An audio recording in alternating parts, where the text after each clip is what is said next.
പാകിസ്ഥാനുമായുള്ള സിന്ധു നദീജല കരാർ താൽക്കാലികമായി നിർത്താനുള്ള ഇന്ത്യയുടെ തീരുമാനം പാകിസ്ഥാന് വൻ തിരിച്ചടിയായിരുന്നു. പാകിസ്ഥാൻ ഇന്ത്യയുടെ ഈ നീക്കം അത്ര ദഹിച്ചിട്ടുമില്ല. എന്തെങ്കിലുമൊക്കെ ചെയ്യണമല്ലോ, അപ്പോൾ ഇരിക്കട്ടെ ഒരു ഭീഷണി എന്ന് കരുതി ചൈനയെ കാണിച്ചൊരെണ്ണം അങ്ങിറക്കി. ബ്രഹ്മപുത്ര ജലം തടയാൻ ചൈനയ്ക്ക് കഴിയുമെന്ന് അവകാശപ്പെടുന്ന ഒരു ഭയപ്പെടുത്തൽ തന്ത്രമാണ് ഇസ്ലാമാബാദ് ഇപ്പോൾ വികസിപ്പിച്ചിരിക്കുന്നത്. ഇൻഡസ് വാട്ടർ ഉടമ്പടി താൽക്കാലികമായി നിർത്തിവെക്കാനുള്ള ഇന്ത്യയുടെ തീരുമാനം പാകിസ്ഥാനിൽ വലിയ അസ്വസ്ഥതകളാണ് ഉണ്ടാക്കിയത്. ഇതിന് മറുപടിയായി ചൈന ബ്രഹ്മപുത്ര നദിയിലെ ജലം തടയുമെന്ന ഭീഷണി മുഴക്കി പാകിസ്ഥാൻ രംഗത്തെത്തിയിരിക്കുകയാണ്. ഈ സാഹചര്യം ഇന്ത്യയെ സംബന്ധിച്ചിടത്തോളം ആശങ്കയുണ്ടാക്കുന്ന ഒന്നാണോ എന്നും ചൈന അങ്ങനെ ഒരു നീക്കം നടത്താൻ സാധ്യതയുണ്ടോ എന്നും ഇത് ഇന്ത്യയെ എങ്ങനെ ബാധിക്കുമെന്നും നമുക്ക് പരിശോധിക്കാം. ഇന്ത്യയും പാകിസ്ഥാനും പരസ്പരം സൈനിക ആക്രമണങ്ങൾ നിർത്തിവെച്ചിട്ടും സിന്ധു നദീജല ഉടമ്പടി നിർത്തിവച്ചിരിക്കുന്ന വിഷയത്തിൽ ഒരു നീക്കുപോക്ക് ഉണ്ടാവാത്തത് ഇരു രാജ്യങ്ങൾക്കുമിടയിലെ ജലയുദ്ധം വീണ്ടും രൂക്ഷമാക്കുകയാണ്. 1960 ഈ ജലകരാർ നിർത്തിവച്ചിരിക്കുന്നത് പാകിസ്ഥാനെ ഒരേ സമയം പ്രകോപിപ്പിക്കുകയും ആശങ്കപ്പെടുത്തുകയും ചെയ്യുന്നു. പാകിസ്ഥാന്റെ ഭാഗത്തുള്ള സിന്ധു ഝലം നദികളിലെ ജലനിരപ്പ് താഴ്ന്നുകൊണ്ടിരിക്കുകയാണെന്ന് അടുത്തിടെ വന്ന ഒരു റിപ്പോർട്ട് സൂചിപ്പിക്കുന്നുണ്ട്. ഇത് വേനൽക്കാലത്തെ വിളവെടുപ്പിനെ നേരിട്ട് തന്നെ ബാധിക്കും. ഇങ്ങനെ ഒരു സാഹചര്യത്തിലാണ് പാകിസ്ഥാൻ വീണ്ടും കുതന്ത്രങ്ങൾ മെനയാൻ നിർബന്ധിതരായിരിക്കുന്നത്. പാകിസ്ഥാൻ പ്രധാനമന്ത്രി ഷെഹബാസ് ഷെരീഫിന്റെ വാണിജ്യ വ്യവസായ കോർഡിനേറ്റർ റാണ എഹ്സാൻ അഫ്സൽ ഒരു സ്വകാര്യ വാർത്താ ചാനലിനോട് ഇന്ത്യയുടെ ഈ നടപടി പാകിസ്ഥാന് മാത്രമല്ല മുഴുവൻ മേഖലയ്ക്കും ദൂരവ്യാപകമായ പ്രത്യാഘാതങ്ങൾ ഉണ്ടാക്കുമെന്നും ഇന്ത്യ പാകിസ്ഥാന്റെ ജലം തടയുകയാണെങ്കിൽ ചൈനയ്ക്കും ഇത് ഇന്ത്യയോട് ചെയ്യാൻ കഴിയുമെന്ന മുന്നറിയിപ്പും നൽകി. ഇതുപോലുള്ള കാര്യങ്ങൾ സംഭവിക്കുകയാണെങ്കിൽ ലോകം ഒരു യുദ്ധത്തിലേക്ക് നീങ്ങുമെന്നും അദ്ദേഹം കൂട്ടിച്ചേർത്തു. ഇന്ത്യയിൽ നിന്ന് നദികൾ പാകിസ്ഥാനിലേക്ക് ഒഴുകുന്നത് പോലെ ചൈനയിൽ നിന്നും നദികൾ ഇന്ത്യയിലേക്കും ഒഴുകുന്നുണ്ടെന്നും ഇന്ത്യ മറ്റുള്ളവർക്കെതിരെ പ്രവർത്തിക്കുകയാണെങ്കിൽ സമാനമായ പ്രതികരണങ്ങൾ പ്രതീക്ഷിക്കണമെന്നും മുന്നറിയിപ്പും നൽകിയിട്ടുണ്ട്. എന്തായാലും ബ്രഹ്മപുത്ര നദിയിലെ ജലം ചൈന തടയുമെന്ന പാകിസ്ഥാന്റെ ഭീഷണിയെ അസം മുഖ്യമന്ത്രി ഹിമന്ത ബിശ്വ ശർമ്മ ശക്തമായി വിമർശിച്ചിരിക്കുകയാണ്.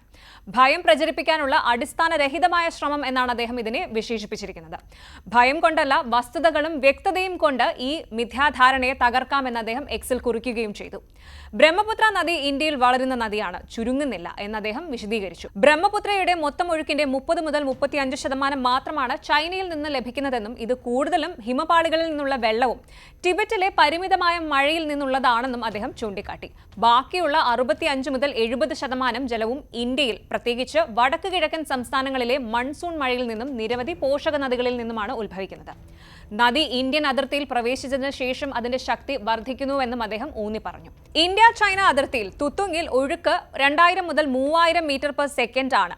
അസം സമതലകളിൽ ഉദാഹരണത്തിന് ഗുവാഹത്തിയിൽ ഒഴുക്ക് 15000 മുതൽ 20000 മീറ്റർ/സെക്കൻഡ് ആണ് എന്ന് അദ്ദേഹം ഡേറ്റ സഹിതം വിശദീകരിച്ചു. ഇനിയിപ്പോൾ ചൈന ബ്രഹ്മപുത്രയുടെ ഒഴുക്ക് തടയാൻ ശ്രമിക്കുകയാണെങ്കിൽ പോലും അത് ഇന്ത്യയെ ദോഷകരമായി ബാധിക്കുകയല്ല, മറിച്ച് സഹായിക്കുകയാണ് ചെയ്യുക എന്നും ശർമ്മ വാദിക്കുന്നു. ഇത് അസമിൽ വർഷം തോറും ലക്ഷക്കണക്കിന് ആളുകളെ കുടിയിറക്കുന്നതിന് കാരണമാകുന്ന വെള്ളപ്പൊക്കം കുറയ്ക്കുമെന്നും അദ്ദേഹം പറയുന്നു.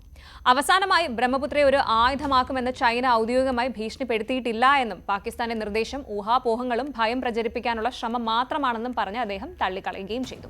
കാര്യങ്ങൾ ഇങ്ങനെയൊക്കെയാണെങ്കിലും ഹിമന്ത ബിശ്വ ശർമ്മയുടെ വാദങ്ങൾ എല്ലാവരെയും പൂർണ്ണമായി തൃപ്തിപ്പെടുത്തിയിട്ടില്ല എന്നതാണ് കാര്യം. ബ്രഹ്മപുത്ര നദി തടയാൻ ചൈന ഔദ്യോഗിക പദ്ധതികളൊന്നും തയ്യാറാക്കിയിട്ടില്ല എങ്കിലും കഴിഞ്ഞ ഡിസംബറിൽ ടിബറ്റിലെ യാലുങ് സാങ്പോ നദിക്ക് കുറുകെ ലോകത്തിലെ ഏറ്റവും വലിയ ജലവൈദ്യുത അണക്കെട്ടിന്റെ നിർമ്മാണം ബെയ്ജിംഗ് പ്രഖ്യാപിച്ചതായി ചില വിദഗ്ധർ അഭിപ്രായപ്പെടുന്നു. ഈ ഒരു നിർമ്മാണം ഇന്ത്യയിൽ ആശങ്കകൾ ഉയർത്തിയിട്ടുണ്ട്. കാരണം ഇത്തരം അടിസ്ഥാന സൗകര്യങ്ങൾ പെട്ടെന്നുള്ള വെള്ളപ്പൊക്ക സാധ്യത വർദ്ധിപ്പിക്കുമെന്നും പ്രത്യേകിച്ച് മൺസൂൺ കാലത്ത് പാരിസ്ഥിതിക നാശനഷ്ടങ്ങൾ ഉണ്ടാക്കുമെന്നും വിദഗ്ധർ അഭിപ്രായപ്പെടുന്നു. 2024 ഡിസംബറിൽ ടിബറ്റ് സ്വയംഭരണ പ്രദേശത്ത് യാലുങ് സാങ്പോ നദിക്ക് കുറുകെ ഒരു ജലവൈദ്യുത ഡാം നിർമ്മിക്കുമെന്ന് ബെയ്ജിംഗ് പ്രഖ്യാപിച്ചിരുന്നു. യാലുങ് സാങ്പോ നദി ഇന്ത്യൻ സംസ്ഥാനമായ അരുണാചൽ പ്രദേശിലേക്ക് ഒഴുകുമ്പോൾ ബ്രഹ്മപുത്ര നദിയായി മാറുന്നു.